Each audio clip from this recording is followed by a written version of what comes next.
And we used to go on road trips all the time. We're from Minnesota. My parents moved us to Indiana. In 1985, my dad bought a Ford LTD station wagon, which was really cool to remember that because I actually spoke to the Ford Motor Company 2 days ago. And I was thinking about that family truckster, and we would do these 15-hour drives in the car. Now here's the problem. People that have ADHD, we don't do very well in confined areas for a very long time. My mom, my dad, they were young, they didn't understand why we were so hyper, and my mom, she thought she was brilliant, you know, because most parents, what they do is they bribe their kids. You want them to behave, you bribe them. She used to bribe us with pixie sticks. Guys, that's like crack for kids.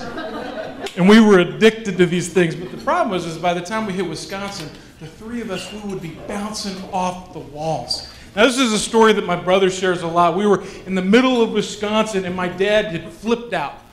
He looked back at the three of us, and he says, "Would you boys just be quiet and entertain yourselves?" Well, my dad, you know, he communicated the first part pretty well, but the second part he left open for interpretation. You know, if you've ever been around somebody that has ADHD, they're pretty creative people. You know, when I get around and I speak with students, I love to tell them, first and foremost, I'm ADD, which means I'm really good at entertaining myself.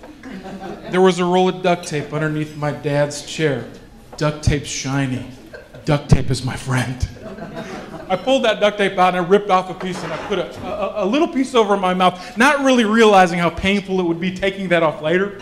And I started making monkey noises, trying to obey my father. I didn't want to make a noise, and I was looking at my brothers. I was going, well, they thought that was cool. So my brothers took a piece of duct tape and they put a little piece over their mouth. So all three of us, we were doing exactly what my dad said. We were entertaining ourselves. We were being quiet. We were having a blast. And then Sam, the comedian, grabs the duct tape and he binds my hands together. And I'm sitting near the window trying to break free. See, we don't realize there are people passing by on this major highway. We're just three boys entertaining ourselves that have ADHD. What they see are three boys with duct tape over their mouths. The one closest to the window's bound together, trying to break free. My dad got pulled over 30 minutes later. State trooper comes over, pulls my dad out of the car, starts asking him all kinds of questions. Then he comes over to us and he says, "Is this man your father?" No, we've never seen him before in our life.